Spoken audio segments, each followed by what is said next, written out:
Hai guys, kali ini kalian sedang menyaksikan podcast Tias. Podcast misteri persembahan dari tim Asih Ning Tias. Siapa nih yang nunggu episode baru podcast Tias? Aku sih biasanya dengerin pas mau tidur, jadi kayak didongengin. Oh iya, kali ini aku akan bercerita tentang digentayangi hantu anak kecil di Villa Curug. Meskipun cerita ini cuma fiktif, tapi gak kalah seremnya. Apalagi hantunya anak kecil. Wah, pasti penasaran kan sama ceritanya? Langsung aja, let's go. Di hari liburan akhir tahun, keluargaku memutuskan untuk merayakan tahun baru di salah satu villa Bogor. Pas cari-cari villa, aku tertarik sama salah satu villa yang harganya lumayan miring, alias murah dan deket sama akses ke salah satu curug. Langsung dong, aku bayar villanya. Dan kita sekeluarga langsung siap-siap buat pergi ke sana. Kita cuma satu mobil. Ada aku, ayah, bunda, dan adikku yang masih berumur 7 tahun. Kita berangkat dari jam 3 sorean. Setelah ayah meeting sama temennya, perjalanan yang akan ditempuh sekitar 1,5 jaman. Aku dan adikku memutuskan untuk tidur di kursi belakang. Sedangkan bunda menemani ayah mengobrol supaya nggak ngantuk nyetirnya.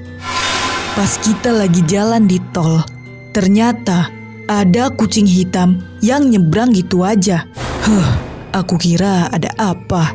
Oh iya, kondisi jalan itu ramai, lancar. Pas hampir sampai puncak, macet. Karena macet itu, kita sampai ke villa sekitar maghrib. Langsunglah kita check-in dan pada bersih-bersih, mandi segala macem. Sampai di villa, kita nggak bisa lihat pemandangan sekitar karena udah gelap juga kan. Tapi aku yakin pasti ini villa bagus banget kalau pagi atau siang. Dan dari kejauhan juga kedengeran kayak ada aliran air gitu. Ya mungkin villa ini deket sama sungai atau curug gitu. Asik banget. Akhirnya aku sekeluarga memutuskan buat masak-masak di balkon villa.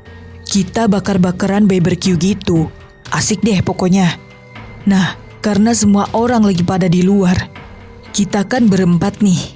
Di luar, semua lagi sibuk makan. Jadi, di dalam villa sepi. Terus, ibu suruh aku buat ambil piring di dapur. Dapur itu sebelahan sama kamar mandi. Pas aku mau ambil piring, tiba-tiba air keran kamar mandi nyala sendiri. Aku pikir adikku yang lagi cuci tangan. Pas aku cek, ternyata kosong. Oh, mungkin tadi yang mandi terakhir lupa matiin keran atau gimana lah. Nah, aku masih positive thinking tuh. Terus, aku lanjut bakar-bakaran lagi sama keluarga di luar. Setelah itu, kira-kira jam 11:30-an, kita langsung beres-beres dan masuk ke kamar masing-masing. Jadi, di villa ada 2 kamar. Kamar pertama buat ayah, ibu, dan adik. Nah, kamar kedua buat aku sendirian. Tapi kamar mandinya kering gitu. Pas aku persiapan mau tidur, aku kan tidur lampunya dimatiin. Dan kamar mandinya tertutup ya. Terdengar suara ketukan pintu 3 kali dari dalam kamar mandi. Aku acuhkan saja, gak peduliin. Terus awalnya ketukan itu pelan. Tiba-tiba jadi cepet banget. Aku jadi ngerasa terganggu kan. Sebenarnya siapa sih? Apa adikku terkunci di dalam? Kayaknya enggak deh. Dia udah tidur sama ayah dan ibu. Akhirnya aku coba beraniin diri buat buka kamar mandinya. Dan dor! Kosong ternyata. Gak ada siapa-siapa di dalam. Deg-degan tuh aku. Tapi ya udahlah, aku tutup dan ke kasur lagi coba buat tidur. Selang gak lama aku rebahan, tiba-tiba shower di kamar mandi menyala sendiri. Dan kayak terdengar ada orang mandi. Aku semakin ketakutan, soalnya suaranya itu jelas banget. Ya kayak orang mandi gimana sih? Aku memutuskan buat nyalain lampu aja. Pas aku nyalain, di sekeliling lantai kamarku kayak ada jejak kaki anak kecil yang basah. Langsung merinding tuh aku. Jejak kaki siapa coba? Dan siapa yang mandi tengah malam begini? Kakiku gemeteran, bulu kuduku merinding. Dan tiba-tiba samar-samar dari gorden jendela ada anak kecil perempuan. Badannya kayak basah kuyup gitu, rambutnya juga basah. Tapi dia pakai baju renang dan kulitnya sangat pucat. Terus ngucap, "Tolong, Kak, tolong."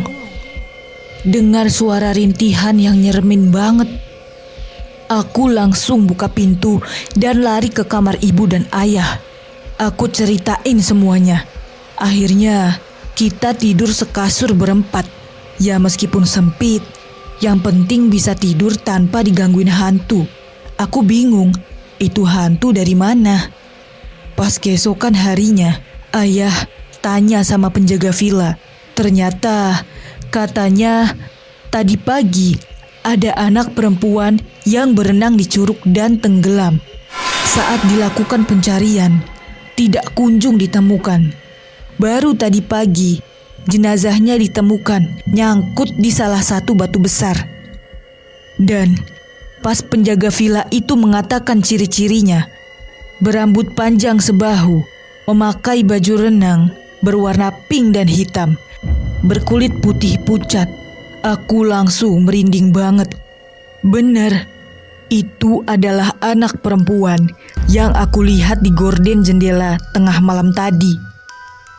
Aku langsung minta ayah untuk check out saat itu juga. Padahal liburan kita masih ada 2 hari lagi.